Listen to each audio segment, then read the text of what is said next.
Hey everybody, and thank you so much for tuning in. Be sure to smash that like and hit that subscribe button. Follow us on social media. I'm kidding. The reason why I started out this video that way is because it is at the beginning of this video that I would have your attention the most, right? This is why most YouTube videos start out by asking you to like and subscribe before they actually tell you anything interesting, because they want to make sure that while they have your attention that they can get those likes and subscribes, because I know it seems like their channel is into science or it's into education or whatever, but really they're in the business of getting likes and subscribes. So you can tell this is going to be one of those like old man yells at technology videos, because we're talking about attention today. We're talking about chapter 5, and attention has changed a lot in the past 10 years that I have been teaching and doing research on this stuff.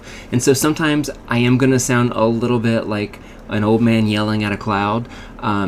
But I want to emphasize that I don't think that this is like the new generation's fault. So it's not me yelling at the young kids. I think this is totally like a societal thing, that our society has really changed the way that attention is handled in our day-to-day lives.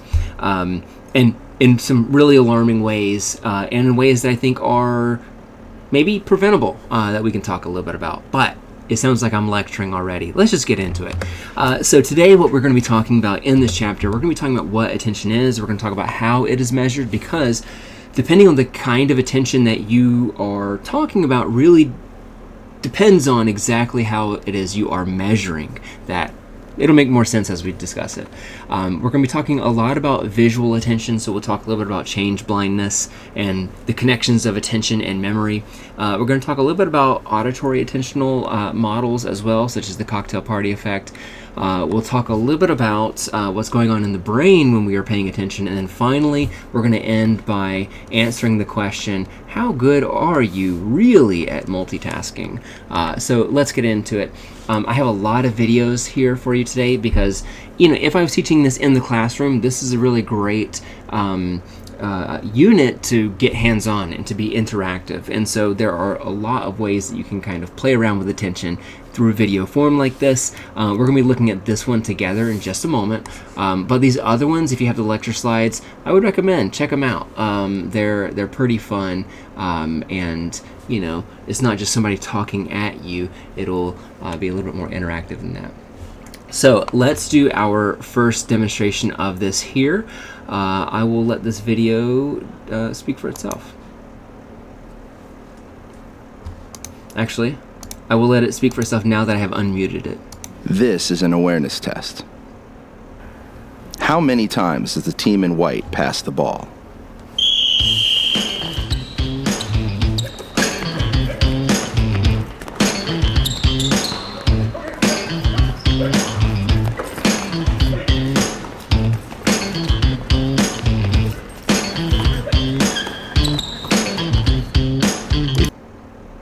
Okay, so pretty simple task, right?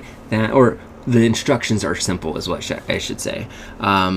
Basically, you're asked to follow the team that is wearing white and how many times they pass it to one another. Now, the video makes it a little easy on us because this team, they only pass to each other, so you don't have to worry about like, well, what happens if somebody in white passes it to someone in black and vice versa. So, did you count how many passes were made? If you answered 13 passes, you are correct. But did you see the moonwalking gorilla?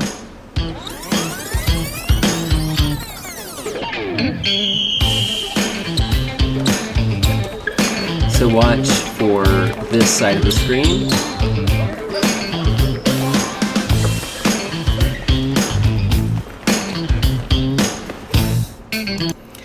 Okay, so classic example, you may have even seen this in your Psych 101 class whenever you took it. It's usually one that I usually show in my Psych 101 class because it's kind of a fun example of psychology not always being total common sense. That sometimes you can find odd, bizarre findings and results that tell us a lot about how the human mind works. And I should also say that probably a third of you that watch this are like, wait, I don't understand. Did some people not see that gorilla enter into this interaction? And yeah, whenever I do this in the classroom, usually about 75% of folks don't see the moonwalking gorilla. And then whenever I ask why, somebody will say something like, well, it wasn't fair. You told us to look at the team in white, and that distracted us. And it's like, yeah, but that's kind of the whole point, right? That you would expect, if I had told you ahead of time, do you think that you would miss a gorilla walking into a group of people passing a basketball, and that other people would not notice that? I feel like we would all assume that people would notice that, right? It seems like a huge, bizarre thing to have enter our visual field. But even though that gorilla was on our retina, right, that information passed into our eye, it, created an action potential, whenever it hit our photoreceptors, and was transduced into a neural signal that then went to other parts of our brain. Even still, so it reached our brain, and yet we were not aware of it.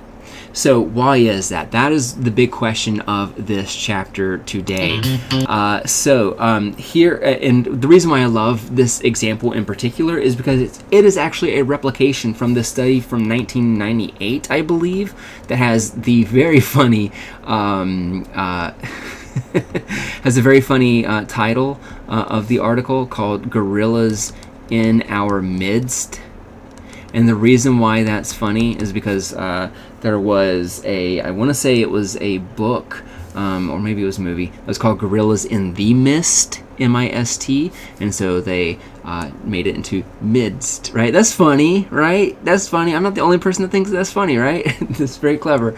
But anyways, and actually, I tried to record this entire video. It was 90 minutes long, and I screwed up and didn't record any of it. So if I'm a little bit loopy, it's because I've recorded all this once before, and I'm ready to go to bed. Basically, that gorilla, the same idea. It walks into the middle of these people, and then pounds its chest, and then walks out. And in that original study, 50% or more said that they did not see that gorilla when it passed through, and were incredulous about it. They didn't believe that could happen. So that video that you saw from YouTube was a cool replication of some bizarre finding from cognitive psychology. We'll be looking at a couple of other examples of weird, strange findings about attention in this chapter. So let's start by talking about what attention is. So whenever we talk about attention, I want to highlight, so I'm going to bump down just 1 second, talk about William James right here. This is my guy. I promised myself I was not going to do like a history lesson or whatever like I normally do, but I can't help it. I teach history and systems of psychology as well. That's one of my favorite classes to teach, and so I'm going to be stealing some of that for this. That William James, one of my favorite psychologists, he was the very first, he wrote the very first American textbook in psychology, called Principles of Psychology. And in that book, I believe it's chapter number 8, but you can double check. It's publicly available. It's in the public domain. I think it's chapter 8, where he talks about attention. And he talks about how he begins basically by saying, like, look, everybody knows what attention is. And it's really unscientific to talk about it that way, right? Like, I know what attention is, you know what attention is, but if you try to put it into words, it's extremely difficult to do, even if you are, one of the greatest psychologists of the history of psychology. So basically, when we talk about how to define attention, that's why I'm going to be paying special attention to the how, to the question of, well, how are we measuring it? Because that will tell us a little bit about what our interest is in attention to begin with. So attention is not really taught in learning textbooks. I used to teach learning, and we didn't have a chapter on it, right? Like we would talk about classical conditioning and operant conditioning and generalization, discrimination, and all that other stuff. But we never really talked about attention. So why is that? I think part of it is because if you think about behaviorism, if you think about that movement, that kind of worldview of psychology, it really pays a premium on behaviors that you can directly see. So attention is not something that you can directly see. Attention is something that we can infer exists. So, for example, if you are talking to somebody and you don't think that they are paying attention to you, what are the signs, right? Usually the signs that they're not paying attention to us is that maybe they're not making eye contact, right? So they're not looking at you while you're talking. But I myself, I'm somebody that I don't really make a whole lot of eye contact whenever I'm talking with people. It just doesn't come naturally to me. It kind of freaks me out. I'm not very good at it. I don't know why. I never have been. So I know I can pay attention without looking at somebody. And also, as a teacher, I know very well that just because somebody's looking at me doesn't mean that they're actually paying attention. They could be off totally doing their own thing. They're not listening to this boring lecture about attention, right? So we know that eye contact and looking in that direction is not a perfect measurement for attention. And I'm not going to argue that it is either. But I think that's part of the reason why cognitive psychology will talk about it, because cognitive psychology is okay with making those kinds of inferences, that if somebody is looking you dead in the eye, that they are more likely to be paying you attention than somebody who is not, for example. And is that an inference? Yes. Is it true 100% of the time? No. Is it true most of the time? Yeah, probably. And so when we talk about attention, a lot of what we're going to be talking about is these kind of inferences of that. And I thought one good way to get into this conversation is to talk about eye tracking. If we're talking about where someone is looking. So researchers are able to measure where someone is looking in real time. But again, that's just an inference. We assume that whatever it is that they are looking at is also whatever it is that they are paying attention to, or vice versa. That whatever it is that they are paying attention to is something that they are looking at. We can also look at what's called pupillometry. And pupillometry is like essentially the properties of the pupil. And in particular here, we're talking about the diameter of the pupil, because I don't know if you knew this, but whenever your pupil gets wider, when it gets bigger, that is a indication that you are experiencing high levels of cognitive load, that you are thinking about something that's really resource intensive. So one famous example of this is that they were doing eye tracking work with people that were doing mental math, and they had one condition where people were adding 2-digit numbers, so you had to add 17 plus 35. And they had another condition where people were multiplying two-digit numbers, so 17 times 35. And what they found is that people that were in the first condition, that their pupils were on average smaller than whenever they would go over to condition 2, and their pupils would get wider as a function of that mental effort. So it is a measurement of cognitive load or mental effort, which is really just a measurement of arousal. And I don't mean arousal in the romantic way or whatever, which I feel like is what culturally arousal generally means. I mean arousal physiologically. Like if you are excited, right, then that means that you are aroused. If you are really stressed out about something, usually that means that you're also quite aroused. So don't get it twisted. So we're able to look at where people are looking, and also kind of how much mental effort they are exerting with whatever they are paying attention to. And if you're curious about why that is, basically the explanation or my understanding of it is that because it's part of that sympathetic and parasympathetic nervous system, that it is part of our fight or flight response. So whenever you panic about something, whenever you are stressed about something, whenever you are about to act on something, whenever you're about to fight, that your pupils get bigger to allow in more light so that you can better process the visual world around you. That's the explanation that I've heard. Here are some of the questions that we can answer using eye tracking, and I know that the resolution to this image is not very good after I blew it up, but we can look at processing. So we can look at how long people are spending looking at specific parts of a screen. And the idea is that if somebody spends a lot of time looking at something, that they are spending more time processing it than if they're looking at something else for a shorter period of time. We can also look at findability. So we can look at how easy it is to find something, and that being defined by how quickly it takes for us to commit to a first fixation. Fixations are usually kind of considered about 200 to 300 milliseconds.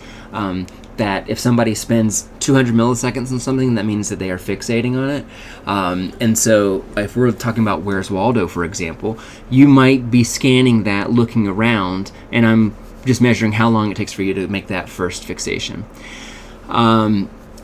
So we can also look at processing order. We can do that by looking kind of similar to findability. We can look at these gaze paths, so we can look at where exactly they are looking on a screen. So if we are talking about Where's Waldo, as I mentioned, there are kind of two leading strategies to find Where's Waldo.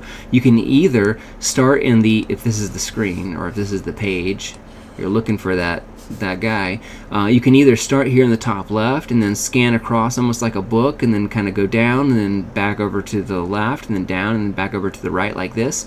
That's one way that we can do that people generally do. Or we can start in the middle and then kind of spiral out like this, searching for Where's Waldo in increasingly large circles as we are searching. We know that people do this through eye tracking methods. This is how we know that these are the two most common ways. Yeah,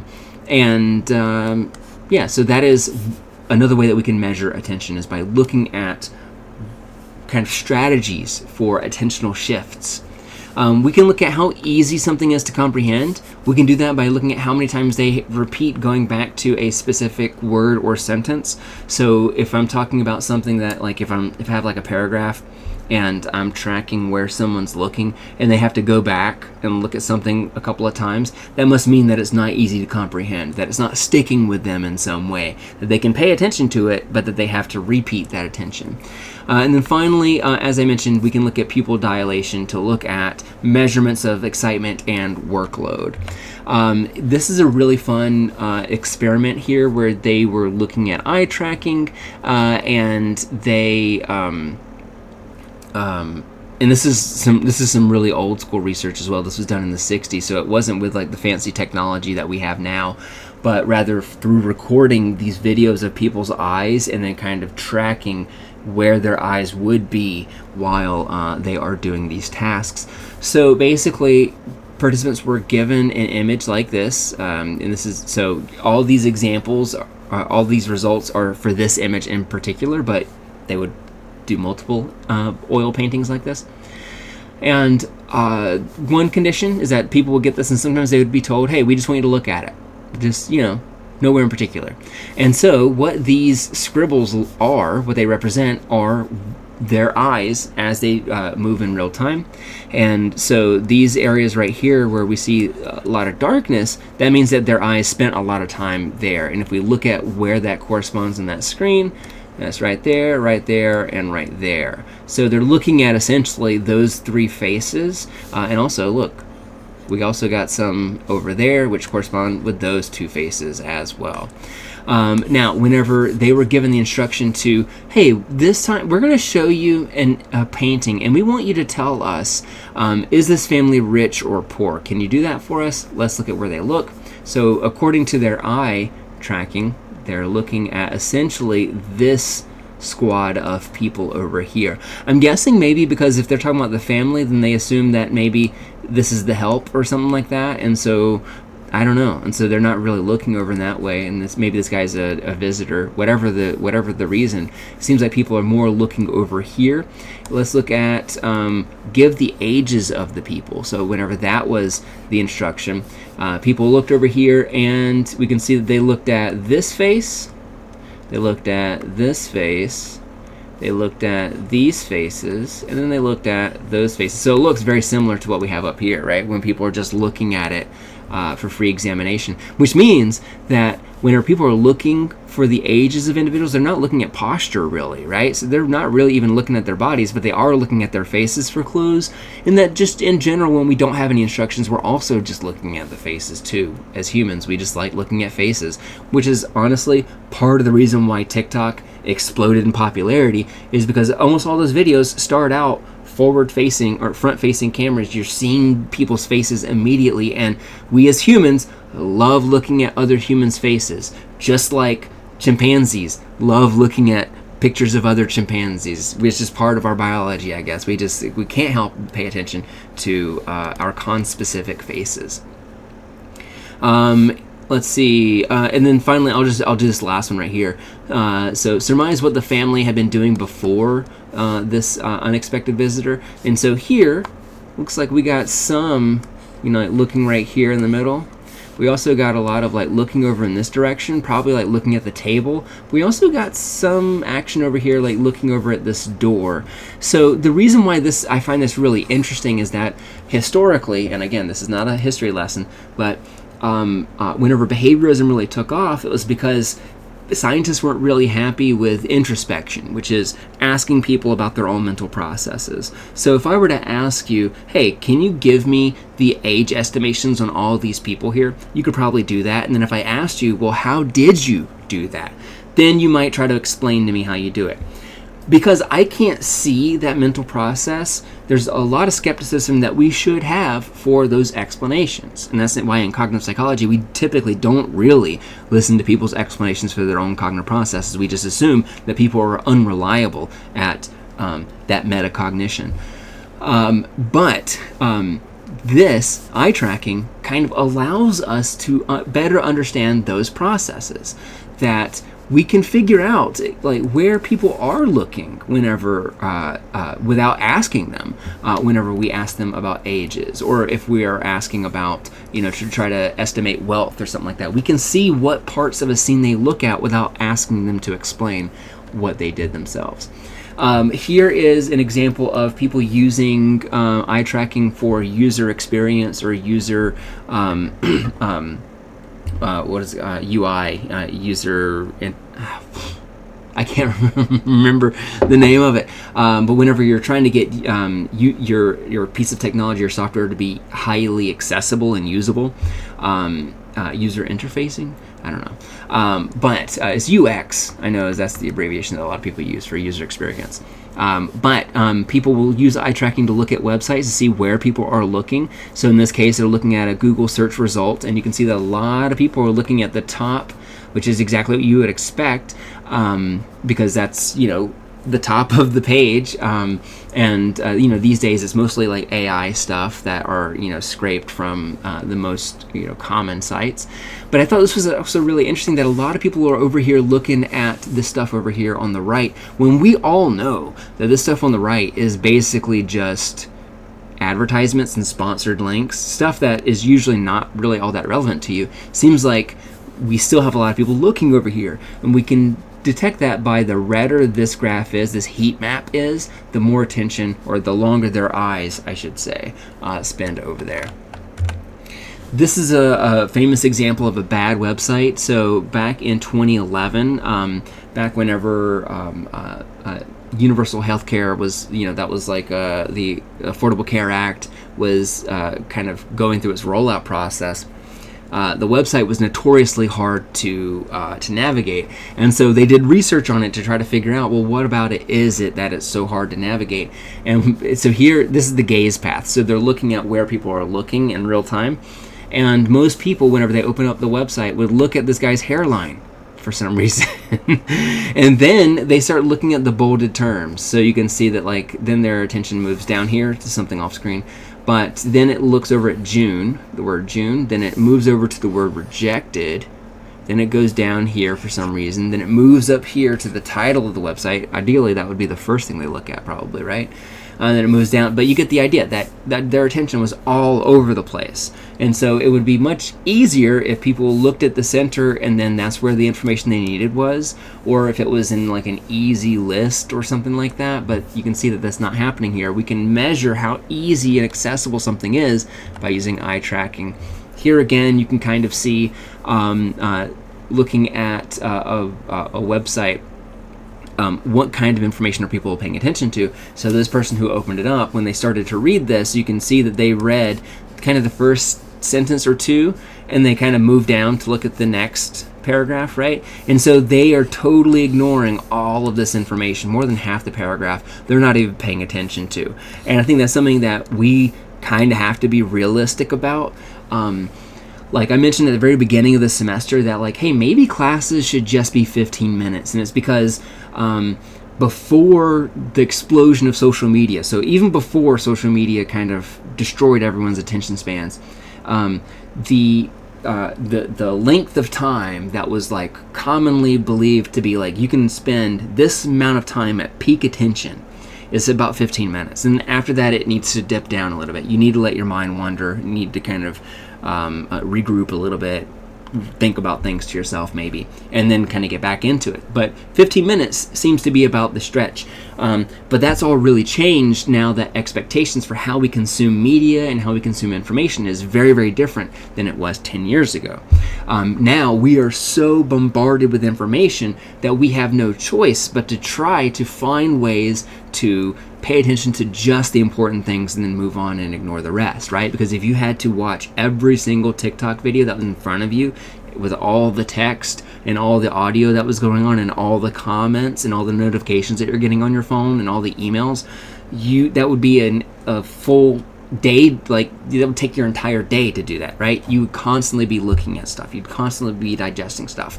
And so instead, we have to try to find ways to just extract the meaningful stuff, the meaningful pieces. And this is why I say it's not the new generation's fault, that this is a problem with society, that we are so overwhelmed with information at all times, that we have no choice but to try to find the important pieces on our own. Because again, YouTube videos, the most important thing they want you to know is to like and subscribe, right? And that's not the reason why you clicked on that video. So, all right, let me get off my soapbox. I'll stop yelling at the sky. But what we've been talking about so far, a lot of that falls under the umbrella of selective attention. So selective attention is not just what you are focusing on, it's also what you are not focusing on. And I know that sounds meaningless, but what I mean is that attention, part of it is how well can you focus on a stimulus, but also how good are you at ignoring competing information, competing stimuli. If you think about the Where's Waldo example that I mentioned earlier, and we talked about in, chapter 3, that's a really good example of a selective attention, because you have to try to focus on looking at the white and red striped guy, but ignoring the other occasions of red and white stripes that are trying to distract you. We talked a little bit in those previous 2 chapters as well about why attention is so important for perception, that attention helps resolve the binding problem. The binding problem being that the processes of our brain that are responsible for perception, they happen in different parts of the brain. They don't seem to communicate like we thought that they might, and yet we still perceive, for example, that you know what this is, and you also know where it is. And those don't feel like dramatically different questions because of the binding problem. That we are able to integrate all of that because we place our attention on it. I had a really fun example of this earlier today, where I was walking the dogs and I saw a post out of the corner of my eye, and I could have sworn it was like a person. And then when I turned to look at it and place the rest of my attention on that, I realized pretty quickly it was just a post. So let's talk a little bit more about selective attention by looking at one of the most famous and influential research methods maybe in all of cognitive psychology. That might be overstating it a little bit, but because like the digit span task, if you know that, it's a memory task, but that was around before cognitive psychology. I think of the Posner queuing task as kind of like, if the example that I gave in chapter 1 was the Sternberg visual search task, and that is an extremely popular one as well. But I think this would be like a close runner-up, maybe, as like the other one that I would say is like super popular, extremely influential. And no, this is not Michael Posner, like Mike Posner, the pop singer, who had a song in like 2010 that was like Cooler Than Me or something like that. I think it was what it was called. I don't remember. It wasn't that great a song anyways. But you might remember it from childhood.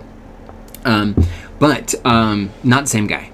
This is a totally different guy. So that guy did not write a #1 hit and also have a article that was cited over 14,000 times by other researchers, which is astonishing.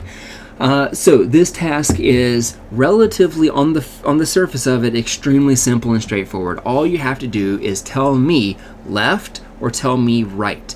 And if you see this target on the left side of the screen, you're going to say left. If you see it on the right-hand side of the screen, you're going to say right. Now, if you were doing this in a laboratory setting, you'd be sitting in a very controlled position at a very specific distance away from the monitor. You'd have one finger to respond left and one finger to respond right.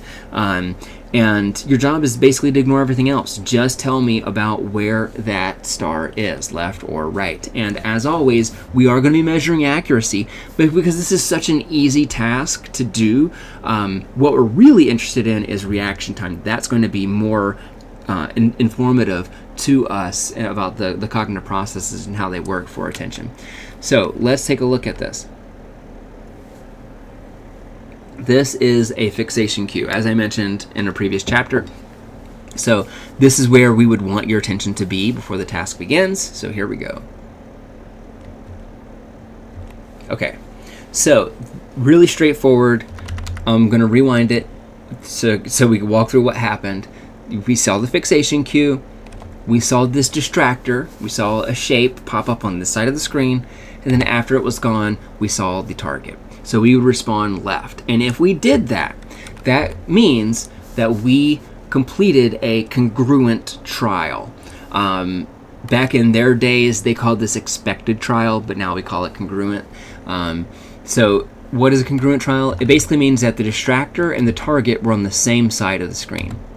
Let's take a look at the opposite of that, though. So here we go. So you're on the fixation cue when suddenly, all right. So this time we had something pop up over here to begin with on the left, but the target was over on the right. So for most people, for a split second, your attention is going to shift to the left. And because of that, you may not as quickly see that target, which means that this is an incongruent trial. And then the final trial type that we have is like this.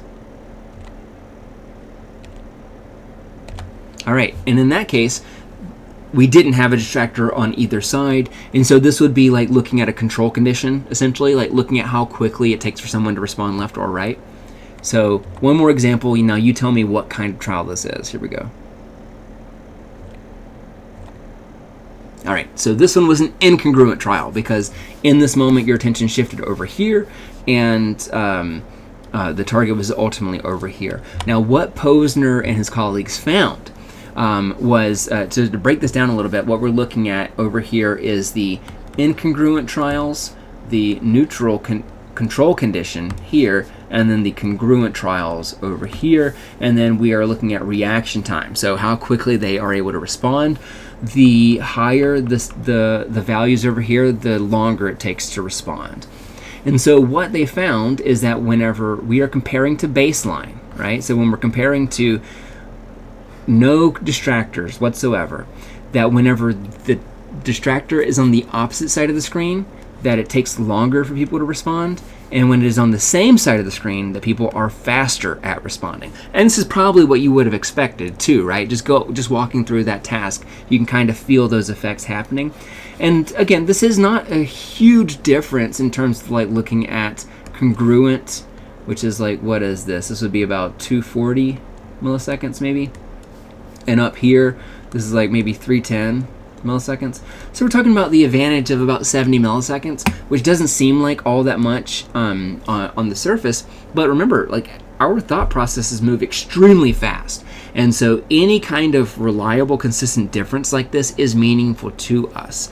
And a lot of times this stuff has a cascade effect. This is just on the most simple type of attentional task, right? most of the things that you experience in your everyday life are going to be much more complex visually and attentionally. And so we would expect even greater differences in these reaction times if this was in the real world. And this has been replicated hundreds of times. This is one of the most commonly used tasks in cognitive psychology and in cognitive neuroscience. People do this stuff in MRI scanners. It's used in lots and lots of different kinds of research. But this effect that you may have felt, where it felt a little bit like a spotlight moving around the screen, that is a metaphor that a lot of cognitive psychologists like to use, that you can think about attention like a spotlight. And I know that's a very visual example, but this doesn't have to be just visual. I'll give you an example about like thinking about touch also as obeying the same metaphor of the spotlight. So basically, if you imagine a spotlight like at a theater on a stage or whatever, that if you have somebody doing stand-up comedy, you have a dancer out there doing something, and the person in the back that is controlling the spotlight, if they're the only person on stage, they're lighting up that light. The spotlight is cranked up really, really high, and you can't really see anything else on stage, right? Because that beam of light is just so bright, and that's all you can see by design. Attention is kind of the same way, that if we are focusing on one specific thing, usually what that means is that we're able to see an ultra high 4K high definition or whatever. We're able to see that information, but we're not really able to see the things around us. We're not able to kind of pick up on all that other stuff. Conversely, we could take that spotlight and we could maybe, so that it's not so super bright, we could expand it. And if we expand it so that more things are covered on that stage, then we can see more things, but the cost of that is that generally we are not able to see it as brightly. So where before we could see it in startling, realistic 4K or whatever the metaphor you want to use is, that, you know, when we show the entire stage, it knocks it down to 1080 or 720p or standard definition. Now we can see things, but not as clearly as we could before. And it's in the spotlight that we really start binding together our perceptual world. So as Ann Treisman, who we're going to see in a couple of slides, as she talked about it, that is where we kind of glue those features together. That's why whenever I thought I saw somebody in my periphery, I thought it was a person. Once I was able to throw my attentional spotlight on it, then I realized it wasn't a person. It was just a garden post. So, and I mentioned that this is also true for other forms of attention. You have probably experienced this in some capacity, but like for me, I always think about like if I'm walking out in the woods. I love walking out in the woods with my dogs. And if I'm walking and I feel something on my neck, and I, like bat away at it, and I realize it's a spider, then for the rest of that walk and probably for the rest of the afternoon, I'm gonna be extra sensitive to that part of my neck, and I'm gonna feel if the wind blows on that part of my neck, I'm gonna feel it, right? And that's really interesting because before all of that, I would not have paid so much attention to that. The wind would have blown and I would have felt that breeze, not thought about it being on my neck. But now my attention is thrown to that part of my body. So I'm not thinking about my socks and how uncomfortable they are. I'm not thinking about the annoying tag on the back of my shirt. I'm thinking about my neck. And so it's almost as if those other parts of my body are not illuminated by that attentional spotlight. And I'm sorry if you don't like spiders about that example. All right, so let's talk about some models of attention. We're going to be talking about Ann Treisman again in this unit. So I have an example of a dichotic listening task that you can check out right here. I'm not going to pull it up here because I feel it'd be a little too disruptive for this video, and also this video is going to be long enough. But the dichotic listening task is basically you take some headphones like this, and whenever participants are listening to this, on one channel, let's say on the left, they're getting one stream of information, and on the right, they're getting a different stream of information. So it's kind of like listening to two separate podcasts at once, or maybe listening to a podcast in one ear and listening to an audiobook in the other ear. And so, because of that, it's extremely hard to, if you you probably tried that before, right? Where maybe you are talking like you're talking with your boyfriend, you're talking with your girlfriend, but in one ear you got your earbud, and so you're trying to listen to this true crime podcast. It's really interesting, but you're also trying to listen to them. It's not possible. I know that maybe you're young enough that you think that it is possible. It's not possible, and you'll find that out by the time you get married. But if that's what you want to do, I'm not saying that's what you got to do. But yeah. So we're not good at that. But presenting people with information that way has taught us a lot about how our brain juggles those different kinds of competing information streams, and that's what we're going to be looking at in these next couple of slides. So you may have heard of the cocktail party effect before. The cocktail party effect is a very common finding, or phenomenon maybe I should call it, where let's say that you are at the club, you're at a bar, you're at a sports game, or wherever that you are busy and there's a lot of noise and a lot of people talking, or you're at an airport. And if somebody maybe, 10 feet behind you says your name, will you hear it? Almost definitely, because you've probably been in a situation like that where you're hanging out and somebody says your name. They're not talking to you. Maybe they're talking to their friend who has the same name, but you hear your name and you immediately spin around to see what's going on. Why does that happen?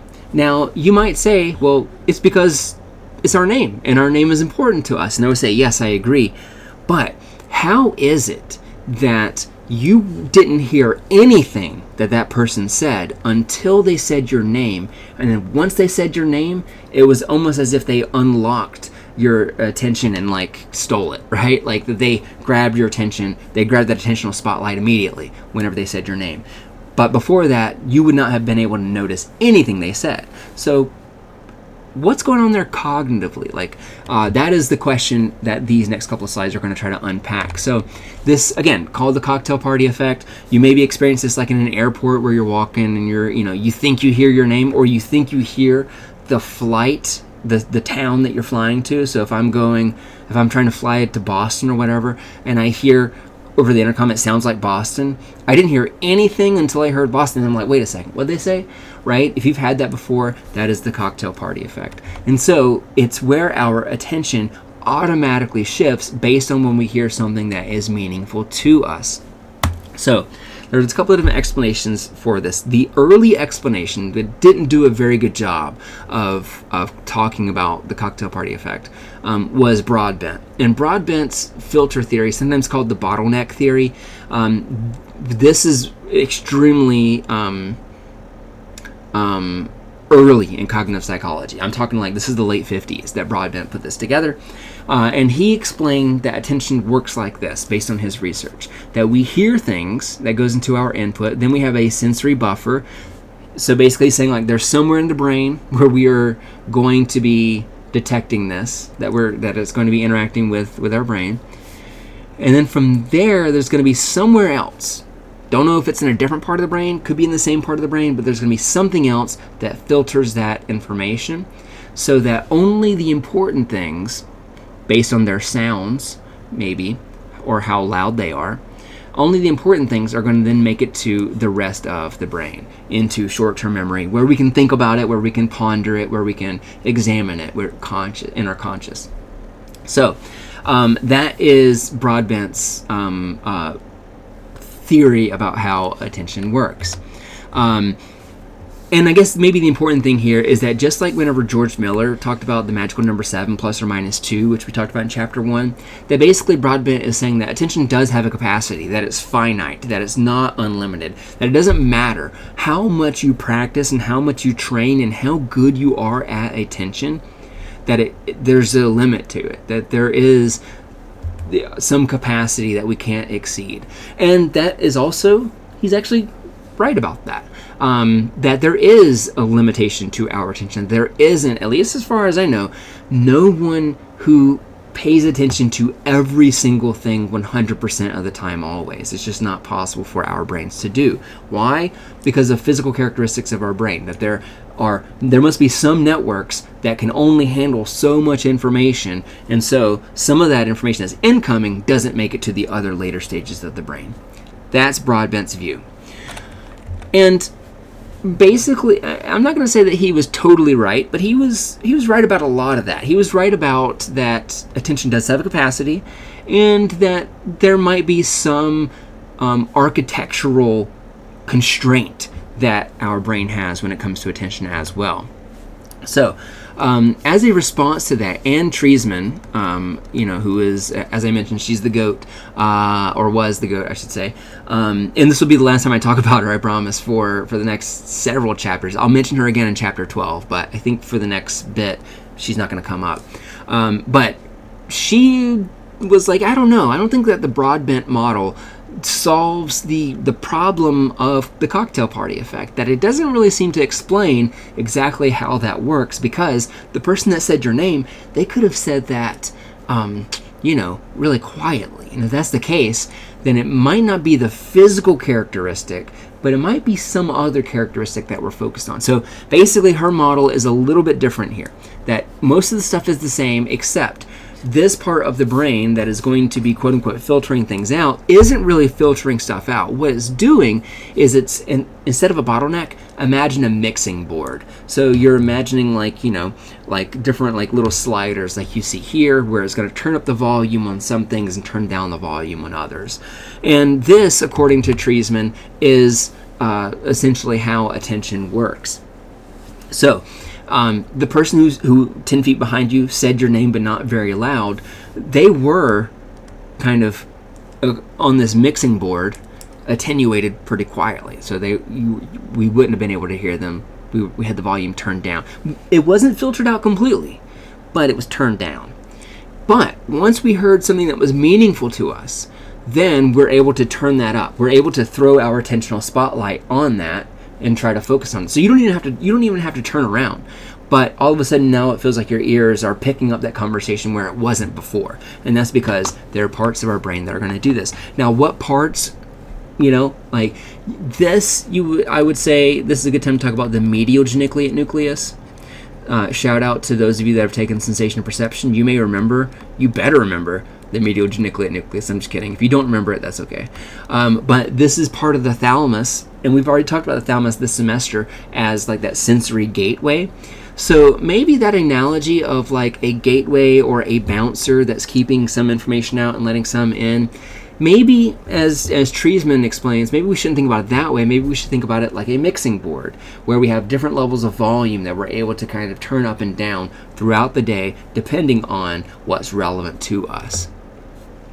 All right, so I mentioned the dichotic listening task. I'm not going to mention too much about this other than to say, because I'm going to give you an example of this, that let's say that in my left ear, I'm hearing a podcast, in my right ear, I'm listening to an audiobook. If my instructions were to listen to the podcast, then we would call that shadowing the podcast. I would be shadowing the left stream of information. I'd be shadowing that side of things. And the side that's not shadowed is not really going to be remembered very well at all. And I think that this also kind of, again, highlights that connection between memory and attention. Because if we don't pay attention to something, that, for one, perceptually, it's going to be haphazard. It's not going to be very clear. It's not going to be glued together. But if we don't pay attention to it, it doesn't end up in our short-term memory, and then from there, move on to our long-term memory. So keep that in mind, because we'll talk a lot about that in the next chapter. So whenever people are trying to remember both streams of information, usually what happens is that they will try to do one better than the other, but if they try to do both together, usually it means that they don't remember either well at all. I wanted to include this image because it was on one of the very first cognitive psychology textbooks that I had, and I just thought it was so funny because this person looks like Bill Gates. If you know Bill Gates from whenever he was like a student, college dropout or whatever, he looked like that. So that's kind of amusing.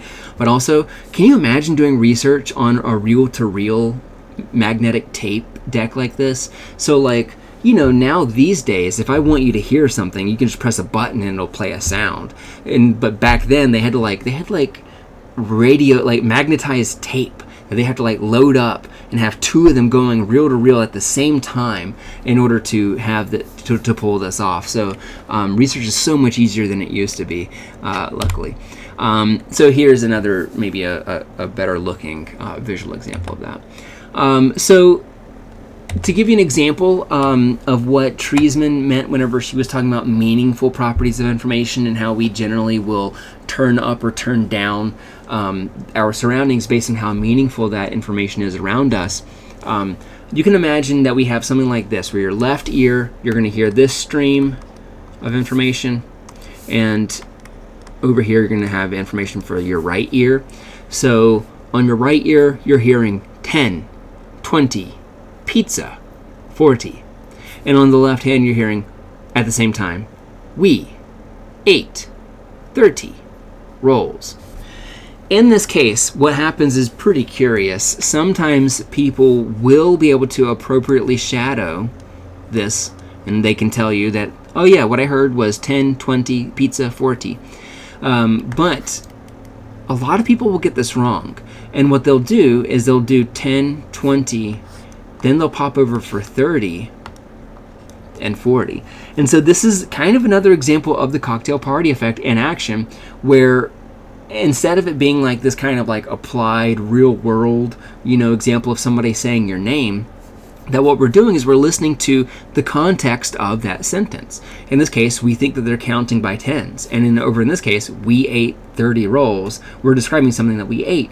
And so top down processing, so processing based on our knowledge about how language works and about our expectations for how this sentence should play out, we kind of discombobulate this. We mix them up without even intentionally doing so.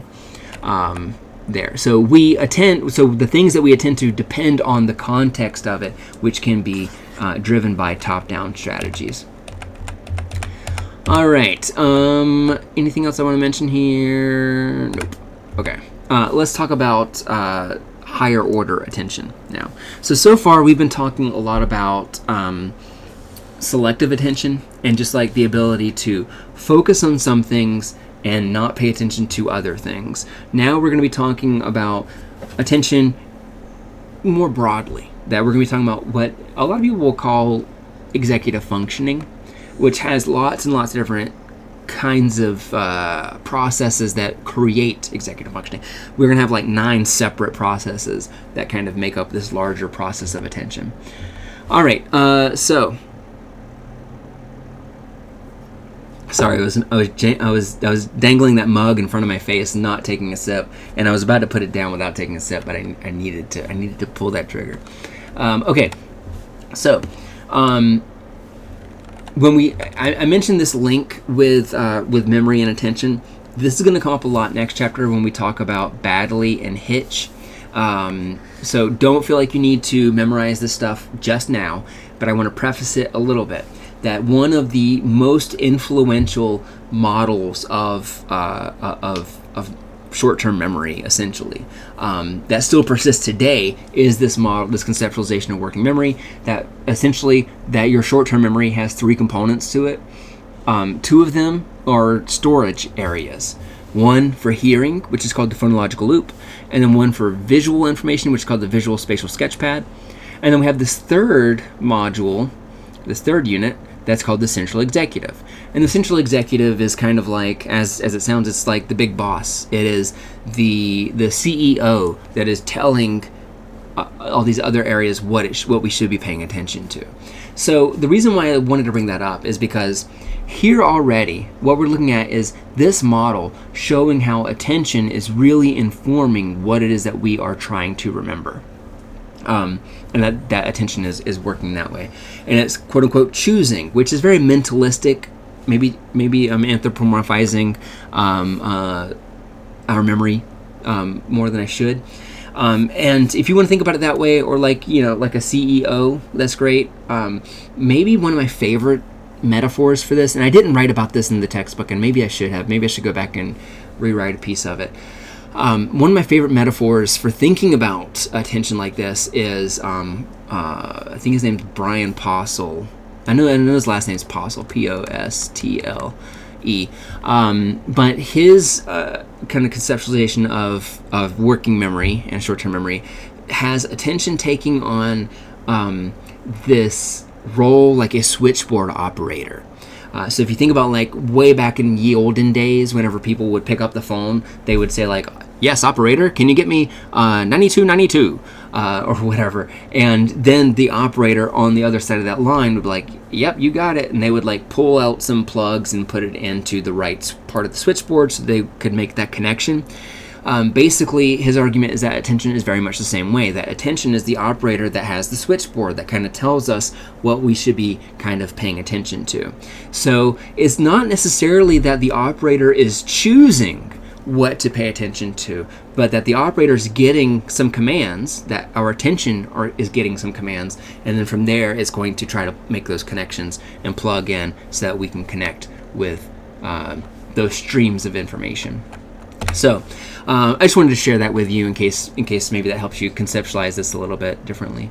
So here is a list of symptoms that affect individuals with ADHD. And the reason I'm singling out ADHD is because it is extremely common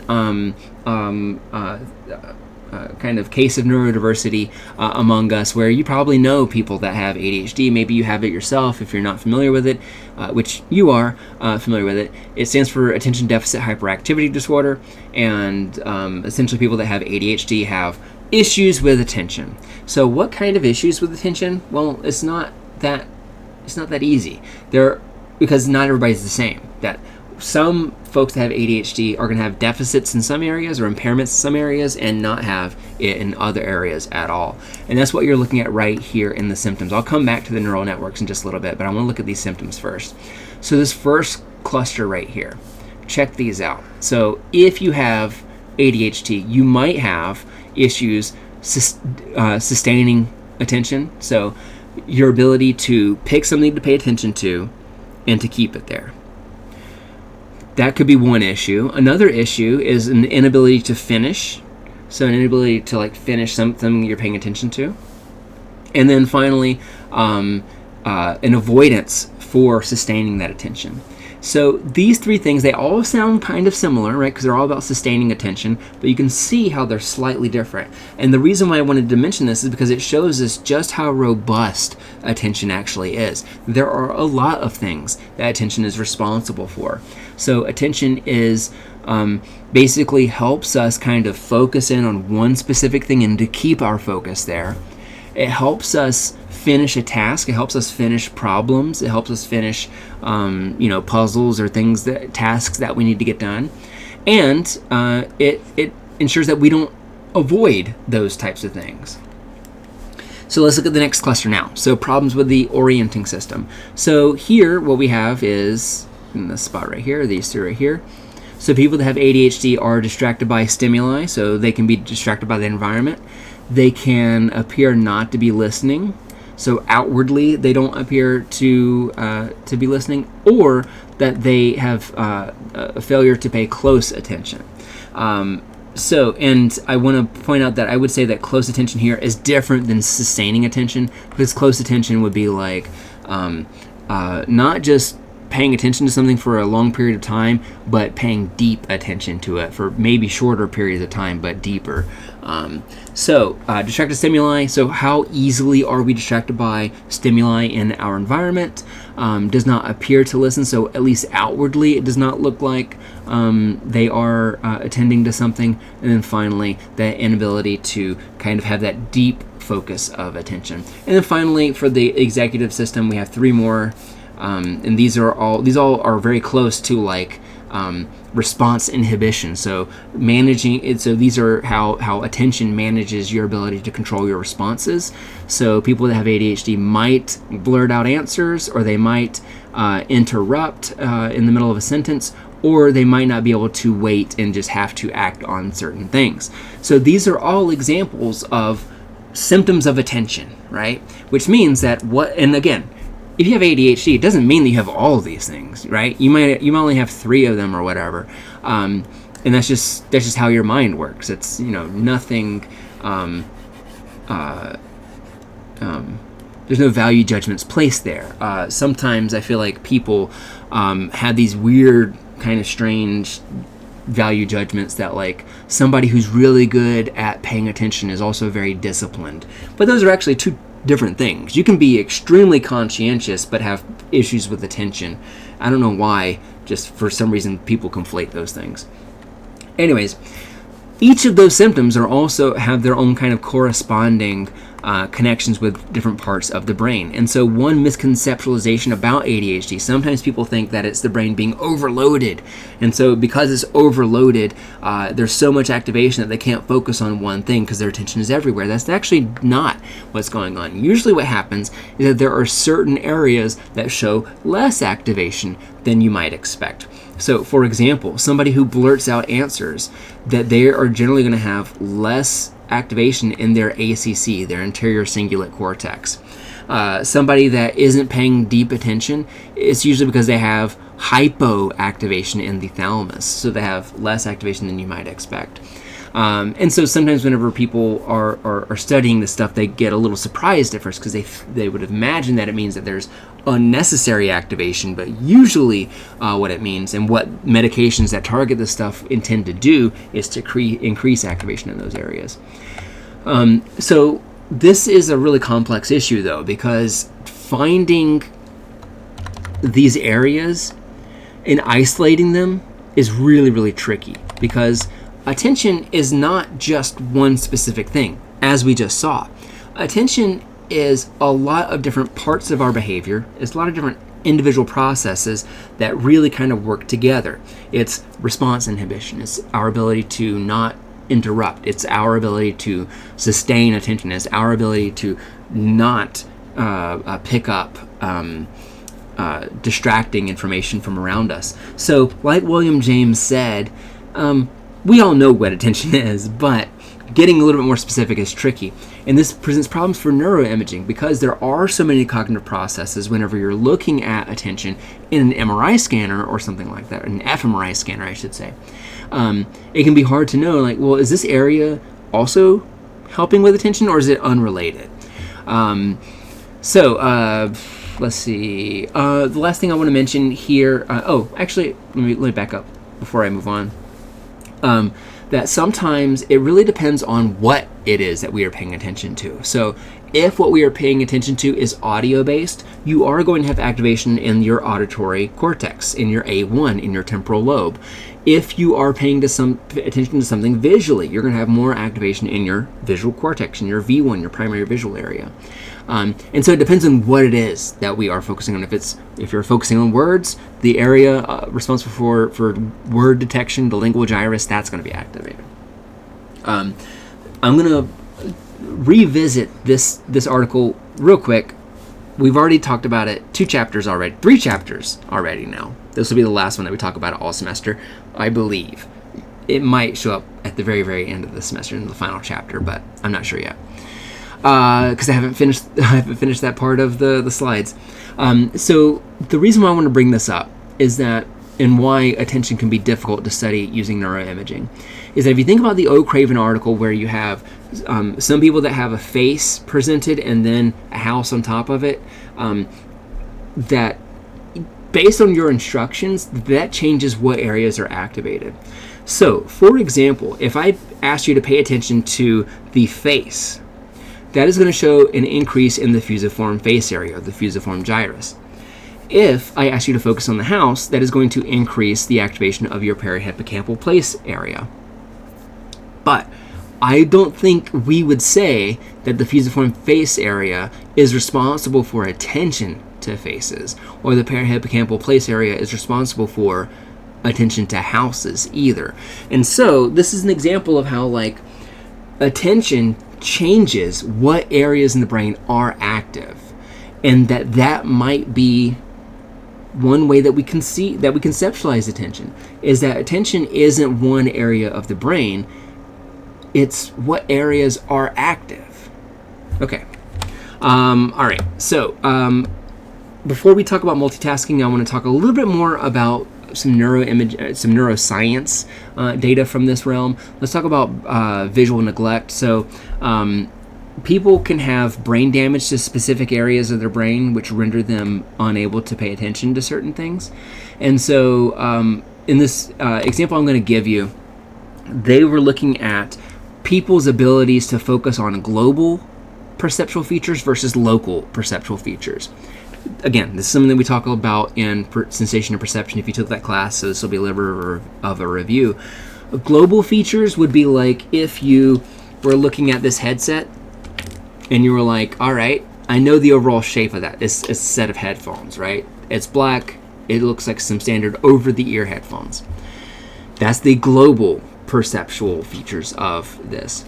If you were to look at the individual local features, that would be like saying like, okay, I know I see this symbol here. I can see that it's got cushions right here. I can see that it says Audio Technica right here, and it's got that symbol again, that it's got like a wire right here, that it's got volume knobs right here. This is not, by the way, an advertisement. This is not sponsored content for Audio Technica, because I'm not a sellout, and I am never, ever, ever going to monetize this channel because I'm punk rock like that. And actually, I'm just kidding. Audio Technica, if you sponsored me, I'd accept your money.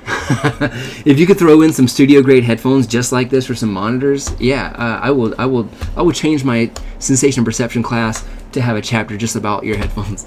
I'm just kidding, mostly. So that's the difference in the dynamic between global and local features. And depending on where you have damage in your brain, that can actually change what you have the ability to focus on. And so research has shown that if you have damage in your left hemisphere, that means you have issues attending to the smaller features. And if you have damage in your right hemisphere, that means you have issues attending the larger features. So what you're looking at right here is an experiment that was done quite a while ago. I think it was in the 90s. I'm sorry, I wish I had a specific date for you on hand. But they had a control condition, and these were just patients that had parietal lobe damage, not specific to one hemisphere, but bilateral. And basically this task is that they show them an image, and then they ask them to replicate that image, so to draw it the best that they can.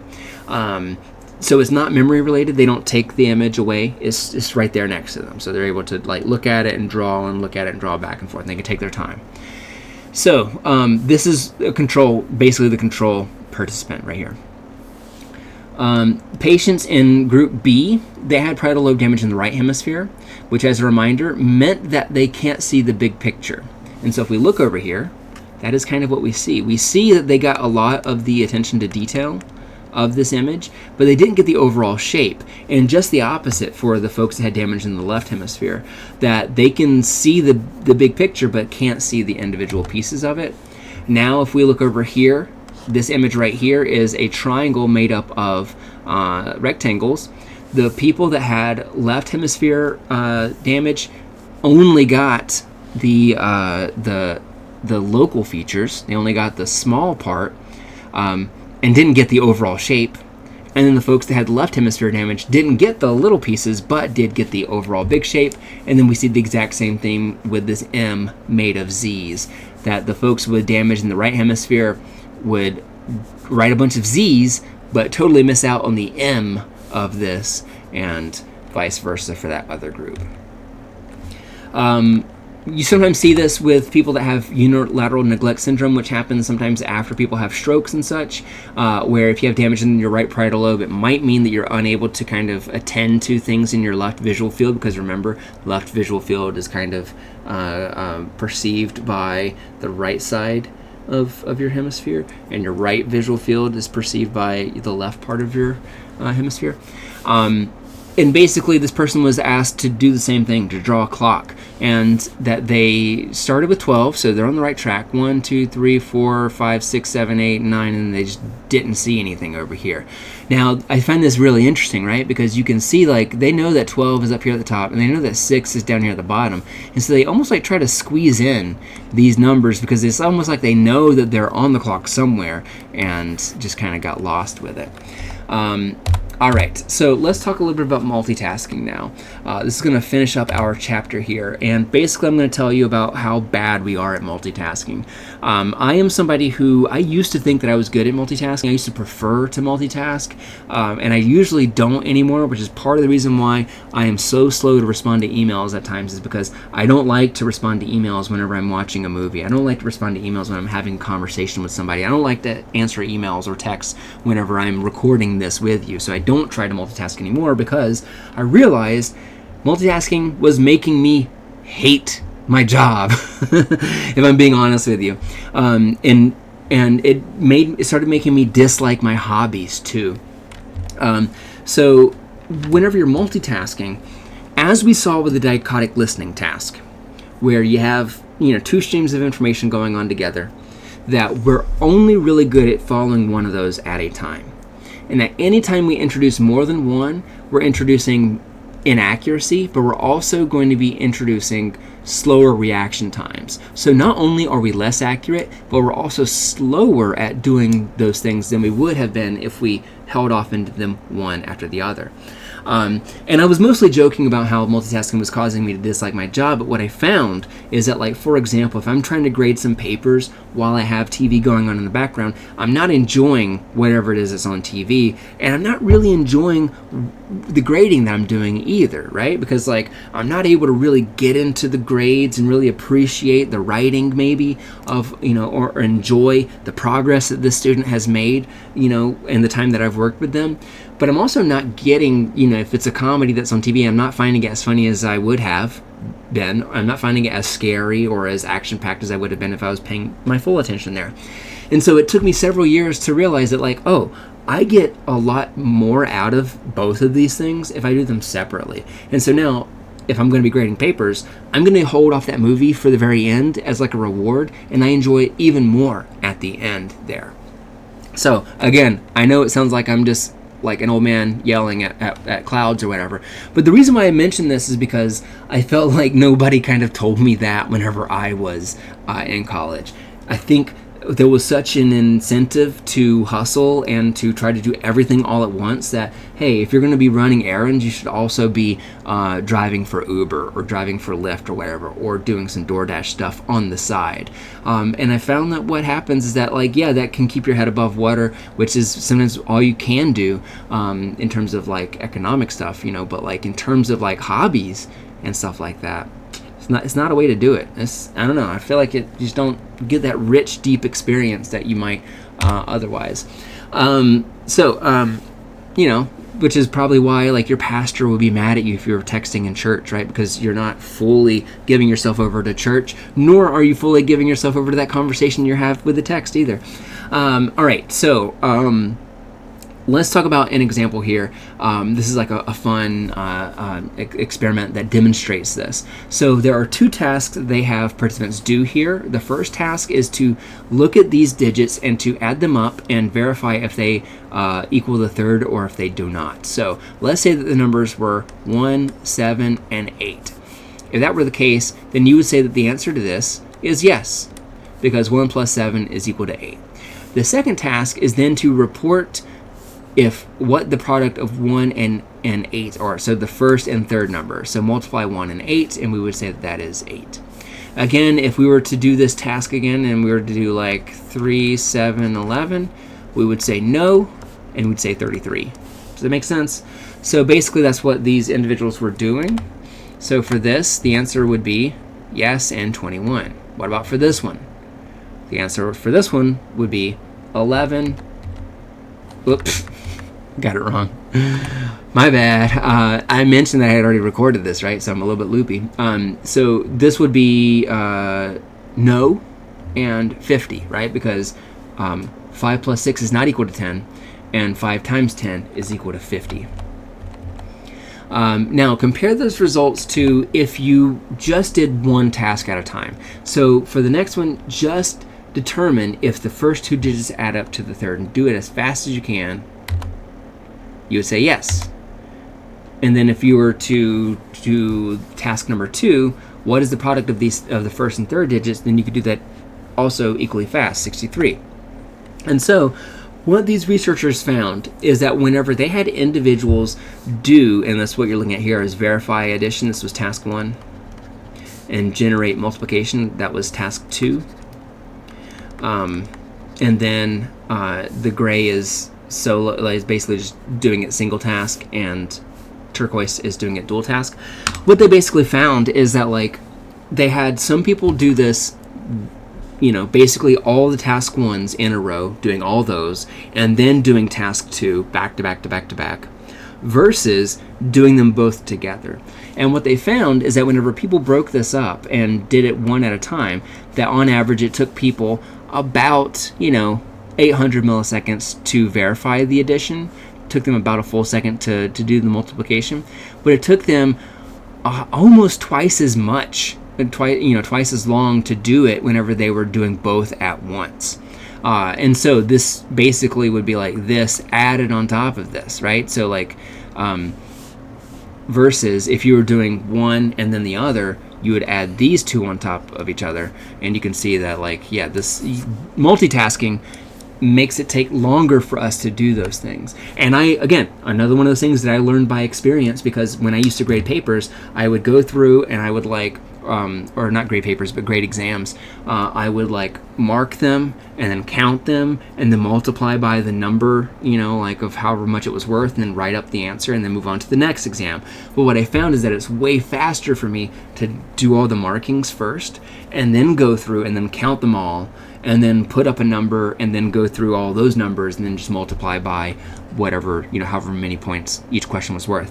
That doing it like that, where I'm not multitasking, but I'm isolating one cognitive process and doing it over and over again until it's done and then moving on to the next, is much faster, and you'll be much more accurate because you're less susceptible to interference and distractions doing it that way.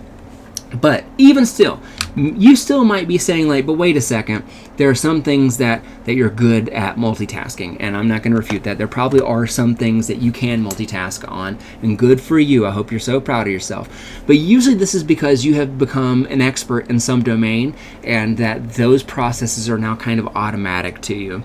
And so the things that we are good at multitasking are generally things that we have found us training a lot in. So an example of this is like driving, and we're going to be talking a lot about driving in just a moment, because we're going to spotlight one more study that looks at that. And hold on one second here, actually. All right, sorry for that. My dog was like, enough. I need you to open the door so I can see what you're up to. And so he and the other dog left. So they'll probably pop in. So don't let it distract you. All right. Anyways, so we were talking about attention, and we we're talking about automaticity. And so there are some things that whenever you get really good at them, they become kind of automatic. And the example I was talking about was driving. And whenever you're first driving, when you're a new driver, you get really nervous about even looking at your phone, about having conversations in the car. But by the time you're in your 20s and you've been doing this for a few years, then it's no longer, see, there he goes. At that point, he's going to get under the desk because he was so disturbed about being locked out. But whenever you've been driving, for a few years, then you're totally okay with maybe checking your phone, to see if you had any new texts or an email, or talking with your friend who's right next to you, or to even program something into your Google Maps or whatever, right? So with practice, driving becomes almost automatic. So you don't have to think about driving while you're singing along with your favorite song or whatever. And I'm not saying that this is all good stuff either. I'm just saying that we can do it. But whether we're good at doing it, we'll look at in just a little bit.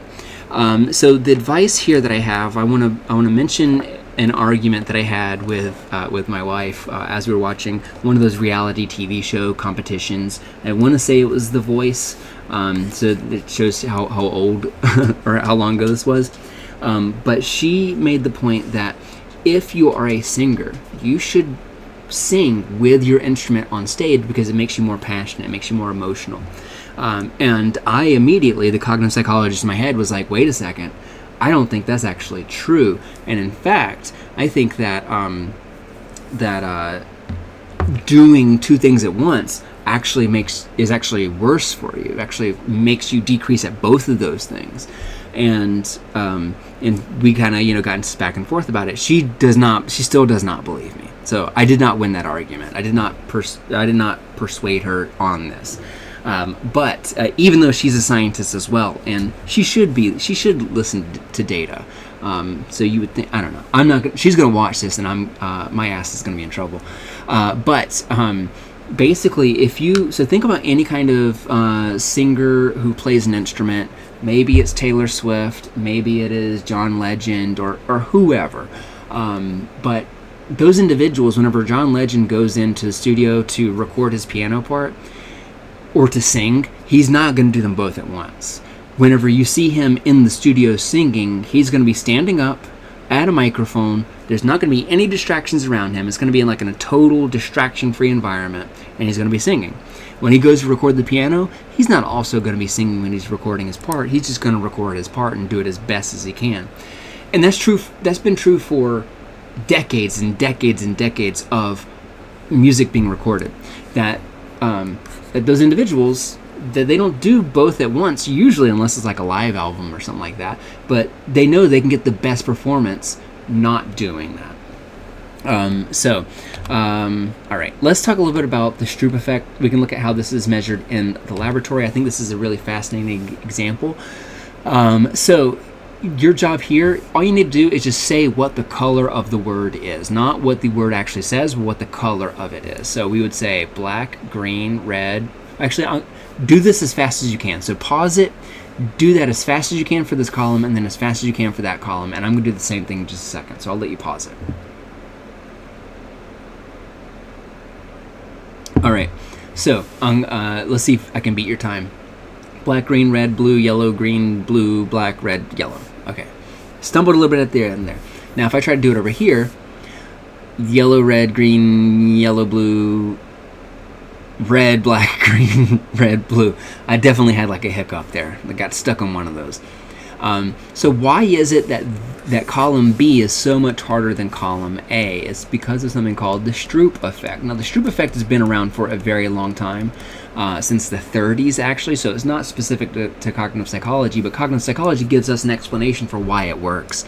That essentially the reason why we have these hesitations in reading column B is that we can't help but read these words as we look at them. So even though the job here is not to read the word, we can't help ourselves. We can't stop ourselves from doing that. And so we get kind of caught up. Even though we're only really supposed to be saying what the color is and not what the word says, we can't help ourselves. We just automatically do it. And this tells researchers that reading, at least for adult humans, becomes an automatic process. That when it's something in front of you, you automatically extract information from it, regardless of if it's intentional or volitional to begin with. So, yeah, I'm going to skip over all that so we can get into our grand finale here, talking about that driving study I was telling you about. So Watson and Strayer was when this came out, this was like one of those articles that, you know, you'd hear people in the news would talk about it.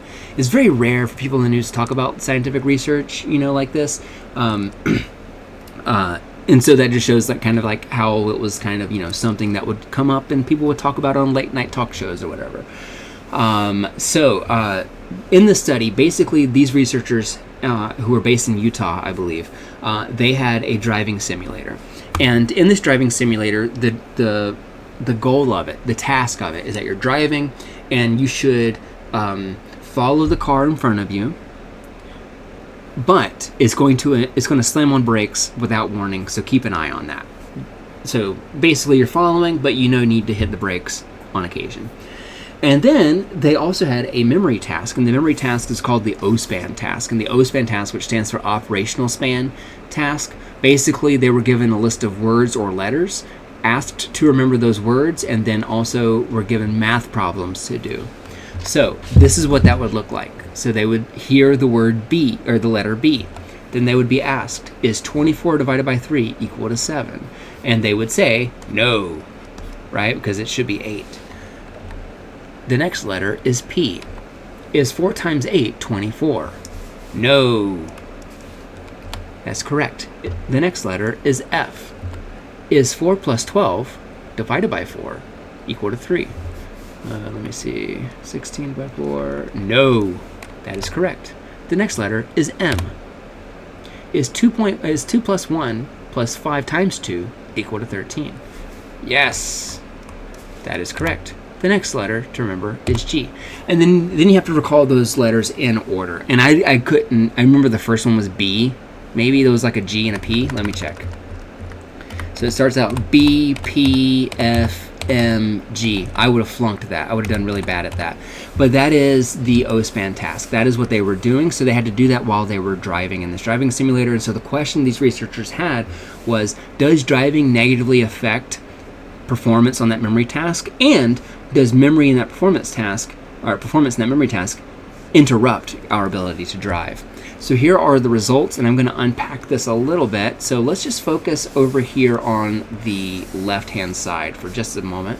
And what we're looking at right here is, so if it's black, then that means that it's like a solo, so you're not multitasking, and then the gray means that you are multitasking. So what they're looking at here is, this is just driving measures. How long did it take for them to hit the brakes? We can see a difference between these two, right? So when you're multitasking, this causes more than 200 millisecond difference. So more than 200 milliseconds it takes, so more than a fifth of a second to even hit the brakes. And then if we look at how close those individuals were driving behind that car, those that were doing solo were able to drive, well, looked about 20 meters behind it. Those that were driving while multitasking, looks like that's closer to about 36, maybe 36 meters. Now so driving, you're worse at whenever you have to multitask. You would probably guess that, I know. Now if we look at the memory task, we can see, again, same thing where we have solo over here and we have multi over here. Here we're looking at memory performance, so how well they remembered things. And you can see the difference, right? So when people were single tasking, that they were better with their memories and they were better with math compared to whenever they were also driving. So again, when you're multitasking, makes you a worse driver, but also makes that conversation you're having worse as well. So it hits both of them, even though driving is something that we feel like is kind of automatic to us. We've been doing it for so long. I do want to mention, though, that one of the curious things about this study is that it identified a extremely small minority of the results did not show that. They did not show that multitasking made them worse. They would refer to these individuals as supertaskers. So I'll write that down, supertaskers. And their sample was like 200 people, and so I want to say like only like 4 or 5 people actually showed these results that I'm going to show with you. The way to interpret this is that if it's this black circle, that's that's everyone, and then the supertaskers are that small minority. So that, 4 or 5 people. And so we're looking at the same kind of graphs here. So looking at the brakes, whenever people are doing it solo, you can see that this is where most people are.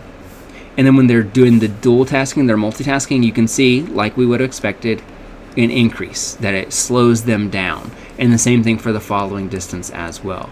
But for this slim minority of people, it doesn't actually change as they multitask. And the same thing is true when we look at the memory procedure.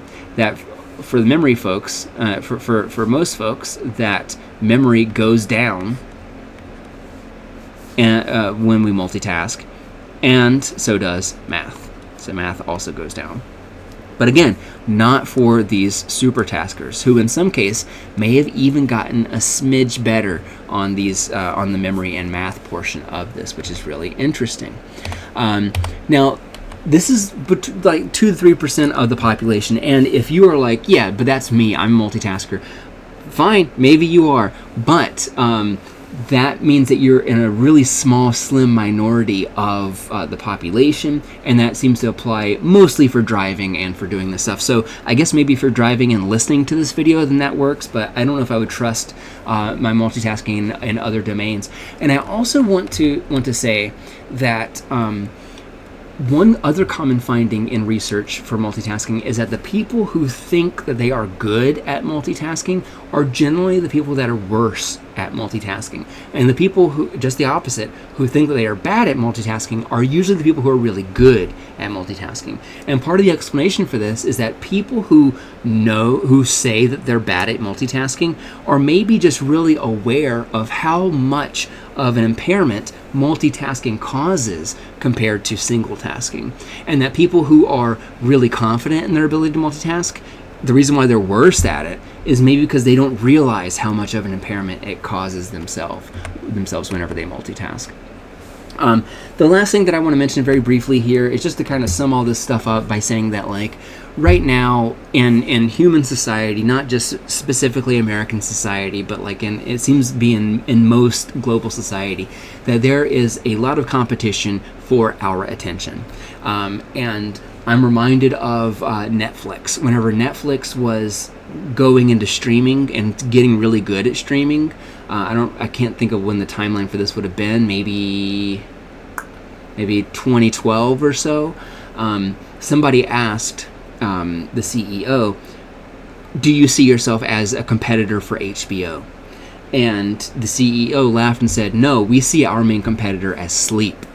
And I think that really summarizes a lot of social media and a lot of new media interactions with our attention span. That it's no longer about, like, can we grab attention, but it's also, can we grab attention and can we keep it here? Can we make sure that when people start this podcast, they have to make it to the end?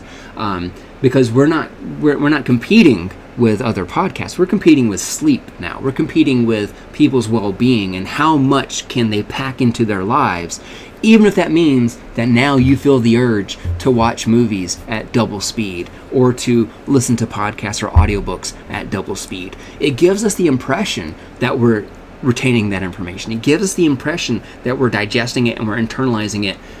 But studies show that that's not true, that it feels like we are paying attention to the important things, and it feels like we're digesting it.